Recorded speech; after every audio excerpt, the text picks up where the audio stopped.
Plane के wings पर red और ग्रीन कलर्स के इंडिकेटर्स क्यों लगे होते हैं?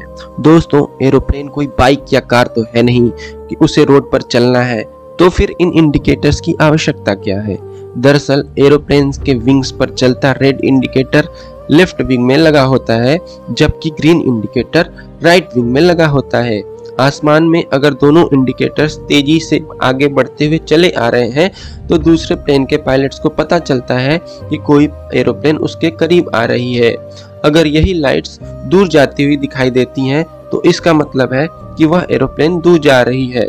रेड और ग्रीन इंडिकेटर्स लेफ्ट और राइट विंग का संकेत देते हैं।